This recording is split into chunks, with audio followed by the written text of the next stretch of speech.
আজকে হচ্ছে মুরগির পায়া স্যুপ রান্না করব। শীত যেহেতু এসে পড়েছে, তাহলে তো স্যুপ না খেলে আমি হচ্ছে স্যুপটা প্রেসার কুকারে রান্না করব। আপনারা চাইলে কড়াইতেও রান্না করতে পারেন। তো প্রেসার কুকারটা আমি বসিয়ে দিয়েছি। এখন হচ্ছে একটু তেল দিয়ে দিলাম। স্যুপে এত বেশি তেল দেওয়া যাবে না, একটু কম তেল দিতে হবে।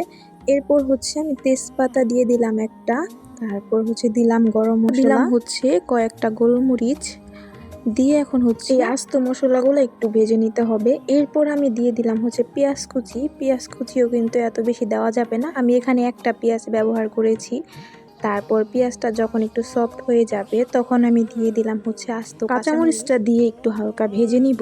তারপর আমি দিয়ে দিলাম হচ্ছে একটু আদা রসুন বাটা, মানে আদা রসুন দুটোটা মিলে হচ্ছে 1 চামচের মতো। তারপর হচ্ছে আদা রসুনের পেস্টটাকে ভালো করে কষিয়ে নিতে হবে, যেন হচ্ছে কাঁচা স্মেলটা না থাকে। এই পাশে আমি আবার হচ্ছে গরম জলটা বসিয়ে দিয়েছি। তারপর মশলাটা যাতে পুড়ে না যায়, তার জন্য একটু গরম জল দিয়ে দিলাম। এখন হচ্ছে আমি এখানে শুকনো মশলা বলতে শুধু হলুদের গুঁড়াটাই ব্যবহার করেছি, জাস্ট হচ্ছে একটু কালারটা যেন সুন্দর আসে। আপনারা চাইলে নাও দিতে পারেন, আপনাদের ইচ্ছা। তারপর হচ্ছে এখানে আমি মুরগির পায়াগুলা ভালো করে ধুয়ে কেটে নিয়েছি। এখন ওই মশলার মধ্যে আমি মুরগির পায়াগুলা সবগুলা দিয়ে দিলাম। এরপর হচ্ছে মুরগির পায়াগুলা মশলার সাথে ভালো করে আমি কষিয়ে নিব। প্রায় হচ্ছে 3-4 মিনিটের মতো আমার কষানো হয়ে গেলে এখন হচ্ছে আমি পরিমাণ মতো গরম জল দিয়ে দিই। স্যুপের মধ্যে অবশ্যই গরম জলটা ব্যবহার করবেন। তারপর হচ্ছে আমি যতটুকু পরিমাণের হচ্ছে স্যুপের ঘনত্বটা রাখবো, ওই অনুযায়ী হচ্ছে আমি এরপর হচ্ছে প্রেসার কুকারের ঢাকনাটা লাগানোর আগে আমি দিয়ে দিলাম হচ্ছে গোলমরিচ গুঁড়াটাও দিবেন স্যুপের মধ্যে, তাহলে এক্সট্রা একটা স্বাদ পাওয়া যায় আর খেতেও খুবই ভালো লাগে।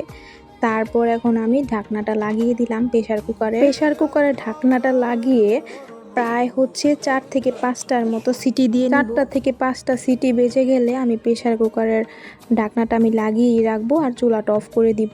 তারপরে যে প্রায় আমি 30 থেকে 35 মিনিট পর আমি ঢাকনাটা খুলেছি। আমার স্যুপটা পুরোপুরি পারফেক্ট হয়েছে। এখন হচ্ছে আমি বেড়ে নিব খাওয়া। শীতের মধ্যে আপনি সকালে অথবা রাতে যদি রুটির সাথে এই স্যুপটা দেন, খেতে তো দারুণ লাগবেই, সাথে হচ্ছে টেস্টটাও বেড়ে যাবে।